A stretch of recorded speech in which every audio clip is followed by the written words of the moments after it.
ಆಗ್ತಾಯಿದೆ ಅವ್ರನ್ನ ನೋಡಿ. ಬಟ್ ತುಂಬ ಬೇಜಾರು ಆಗ್ತಾಯಿದೆ ಇವ್ರು ಇಲ್ಲ ಅಂತ. ಆದರೆ ನಾವು ಮಾಡೋ ಒಳ್ಳೆ ಕೆಲಸದಲ್ಲಿ ಮಕ್ಕಳ ಜೊತೆ ಯಾವಾಗಲೂ ನಮ್ಮ ಜೊತೆನೇ ಇರ್ತಾರೆ. ಆದರೆ ನಾವು ಇವ್ರನ್ನ ಯಾವತ್ತೂ ದೂರ ಮಾಡ್ಕೊಳ್ಳಲ್ಲ. ಇವ್ರು ನಮ್ಮ ಜೊತೆಗೆ ಇರ್ತಾರೆ ಅಂತ ಎಲ್ಲರೂ ಹೇಳ್ತಾರೆ. ಇವ್ರು ನಮ್ಮ ಜೊತೆನೇ ಇರ್ತಾರೆ. ತಪ್ಪು ಅಜರ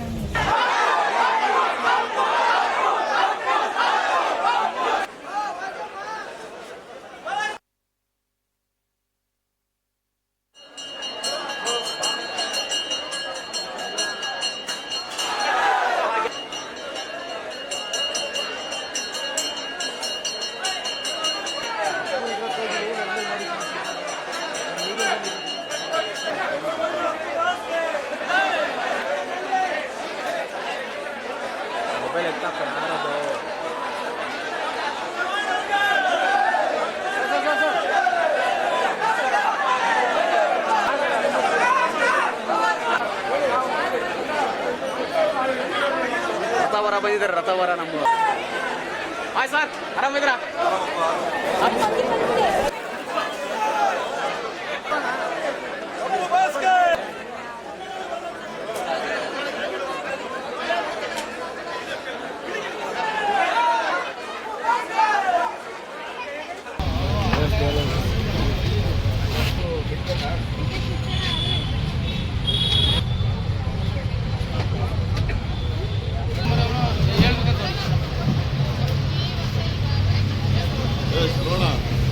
ಅದು ತುಂಬ ನೆನೆಸ್ಕೊಳ್ಳೋಕ್ಕೆ ಒಂದು ಸತಿ ನೋವಾಗುತ್ತೆ. ಯಾಕಂದರೆ 50th ಬರ್ತ್ಡೇಗೆ ಅವನು ಆ್ಯಕ್ಚುಲಾಗಿ ಇರಬೇಕು.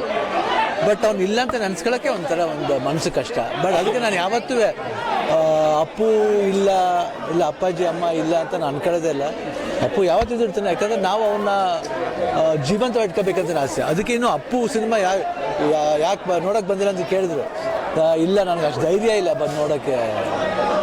ಯಾಕಂದರೆ ನೋವಾಗುತ್ತೆ. ಫಸ್ಟ್ ಸಿನಿಮಾ ಅದು ಯುವರಾಜ ಸಿನಿಮಾ ಶೂಟಿಂಗ್ ನಡಿಬೇಕಾದ್ರೆ ಈ ಕತೆ ಕೇಳಿ ಅಪ್ಪುಗೆ ಹೇಳಿ, ಆಮೇಲೆ ವರ್ಧನವ್ರಿಗೆ ಹೇಳಿ, ಅಪ್ಪಾಜಿ ಅಪ್ಪನ ಕೇಳಿ ಈ ಕತೆನ ಓಕೆ ಮಾಡಿಸಿದ್ದು ಪುರಿ ಜಗನ್ನಾಥ್ ನನಗೆ. ಅದಾದಮೇಲೆ ಅಪ್ಪು ಅಂತ ಟೈಟಲ್ ಕೊಟ್ಟಿದ್ದೆ ನಾನು. ಸೊ ಅದನ್ನು ನೆನೆಸ್ಕೊಂಡಾಗ ಸ್ವಲ್ಪ ಫೀಲ್ ಆಗುತ್ತೆ. ಅದಕ್ಕೋಸ್ಕರ ಬರಲಿಲ್ಲ. ಅದು ಇವತ್ತು ರಿಲೀಸ್ ಆಗಿರೋದು ಅವನು ಹುಟ್ಟಿದಬ್ಬಕ್ಕೆ ಐ ಥಿಂಕ್ ಒಂದು ಒಳ್ಳೆ ಸೂಚನೆ ಅಂತ ನಾನು ಫೀಲ್ ಮಾಡ್ತೀನಿ. 100% ಅಪ್ಪು ಇದ್ದಾನೆ, ಎಲ್ಲೂ ಹೋಗಿಲ್ಲ. ಇಲ್ಲ, ಅದು ಅವ್ರಿಗಿಂತ ಮುಂಚೆ ನಾನು ಅಭಿಮಾನಿಸ್ತಾನೆ.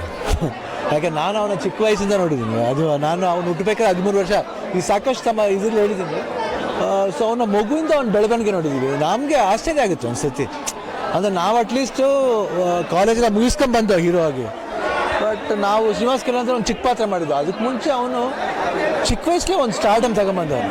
ಯಾತಕ್ಕೆ ಅಪ್ಪು ಇಷ್ಟರ ಮಟ್ಟಿಗೆ ಅಟ್ರಾಕ್ಟ್ ಆಗ್ತದೆ ಅಂದರೆ, ಚಿಕ್ಕ ವಯಸ್ಸಿಂದ ಜನಗಳ ಮನಸ್ಸಲ್ಲಿ ಇದ್ದು ಅವನಿಲ್ಲ ಅಂತ ಇವತ್ತು ಊಹಿಸ್ಕೊಳ್ಳೋಕ್ಕೆ ಭಾಳ ಕಷ್ಟ ಆಗುತ್ತೆ.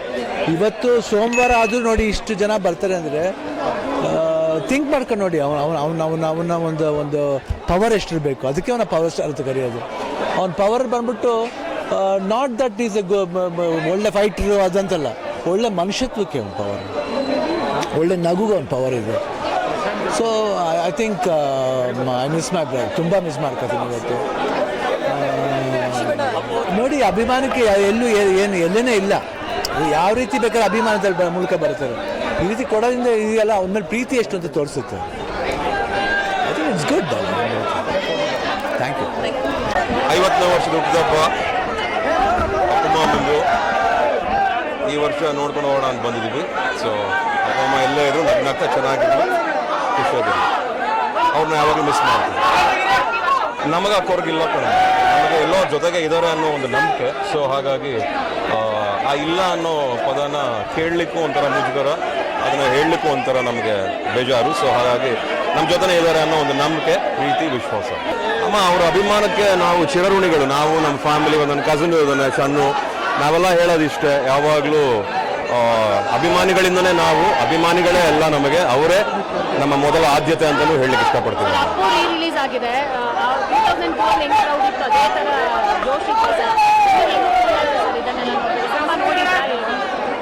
ಅಫ್ಕೋರ್ಸ್ ಸಿನಿಮಾ ನೋಡಿದ್ದೀವಿ. ಈ ರಿಲೀಸಲ್ಲಿ ಅದು ಅಭಿಮಾನಿಗಳ ದಿನ, ಬೇಸಿಕಲಿ ಅವ್ರ ಹುಟ್ಟಿದಬ್ಬ ದಿನ ಹಾಗೂ ಈ ಒಂದು ರೀ ರಿಲೀಸ್ ಮಾಡೋದು ಅಪ್ಪು, ಅದು ಅವರ ಅಭಿಮಾನಿಗಳ ದಿನ ಅದು.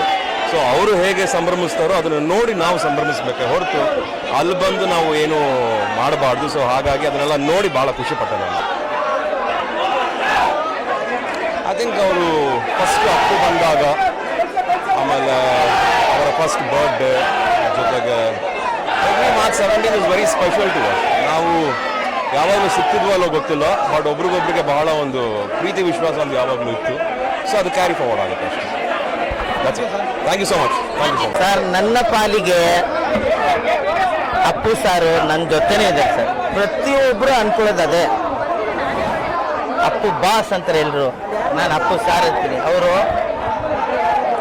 ಅವ್ರು ಇಲ್ಲ ಅನ್ನೋದನ್ನ ಇನ್ನೂ ಕೂಡ ನಾನು ಊಹೆನೂ ಮಾಡಲ್ಲ, ಅದು ಆಗೋದೇ ಇಲ್ಲ. ಅಪ್ಪು ಸಾರ್ ನಮ್ಮ ಜೊತೆ ಇದ್ದಾರೆ. ಈಗಲೂ ಅವ್ರ ಪಕ್ಕದಲ್ಲಿ ಹೋಗಿ ಒಂದು ಫೋಟೋ ಇಡ್ಸ್ಕೊಂಡು ಬಂದೆ.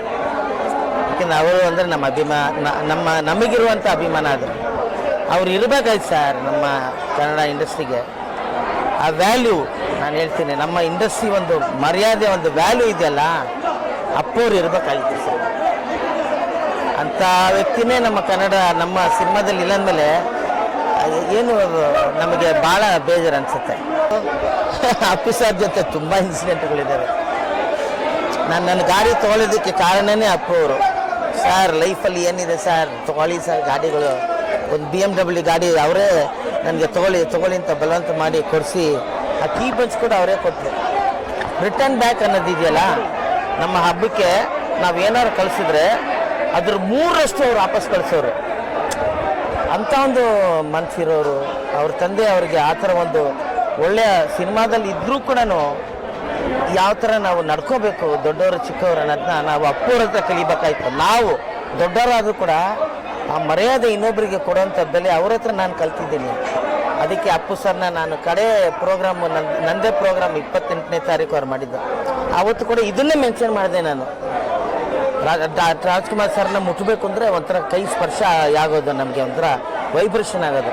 ಅದೇ ಥರ ಹೋದಾಗೆಲ್ಲ ಅಪ್ಪು ಸರ್ನ ಮುಟ್ಟೋದು. ಯಾಕೆಂದರೆ ಅವ್ರ ಮೈ ಹತ್ರ ಒಂಥರ ಸ್ಮೂತ್, ಒಂಥರ ಅವ್ರ ಪವರ್ ಸ್ಟಾರ್ ಅಂತ ಕರೆಕ್ಟಾಗಿ ಹೆಸರಿಟ್ಟಿದ್ರು. ನಮ್ಮನ್ನೆಲ್ಲ ಬಿಟ್ಟು ಕೆಳಗೆ ಹೋಗ್ಬಿಟ್ಟಿದ್ದಾರೆ. ಭಾಳ ಹಿಂಸೆ ಆಗುವಂಥ ಕೆಲಸ. ಅದಕ್ಕೆ ನಾನು ಇಲ್ಲಿ ಬಂದು ಅವ್ರನ್ನ ನೋಡಿಕೊಂಡು ನಾನು ಆಸ್ಟ್ರೇಲಿಯಾ ಹೋಗ್ತಾ ಇದ್ದೀನಿ. ಅಪ್ಪು ನಮನ ಅಂತೇಳಿ ಮೆಲ್ಬೋರ್ನಲ್ಲಿ 23ನೇ ತಾರೀಕು ದೊಡ್ಡ ಒಂದು ಕಾರ್ಯಕ್ರಮ ಆಗುತ್ತೆ ಅಪ್ಪು ಸರ್ ಹೆಸರಲ್ಲಿ. ಇಡೀ ಆಸ್ಟ್ರೇಲಿಯಾದ ಕನ್ನಡಿಗರು ಅವ್ರಿಗೋಸ್ಕರ ಕಾಯ್ತಾ ಇದ್ದಾರೆ. ಯಾವ ಹುರುಪಲ್ಲಿ ಕಾಯ್ತಿದ್ದಾರೆ ಅಂದರೆ, ಅಪ್ಪು ಸರ್ ನಮ್ಮ ಜೊತೆ ಇದ್ದಾರೆ ಒಂದು ಭರವಸೆ ಇಟ್ಕೊಂಡು ಕಾಯ್ತಾ ಇದ್ದಾರೆ. ನಾನೊಬ್ಬನೇ ಹೋಗ್ತಾ ಇದ್ದೀನಿ. ಆ ಇಡೀ ಕಾರ್ಯಕ್ರಮವನ್ನು ನಾನು ಅಪ್ಪು ಸರ್ಗೋಸ್ಕರ, ಅಪ್ಪು ನಮನವನ್ನು ಆಸ್ಟ್ರೇಲಿಯಾದಲ್ಲಿ ಮಾಡ್ತಾ ಇದ್ದೀನಿ ಸರ್. ನಿಮ್ಮದು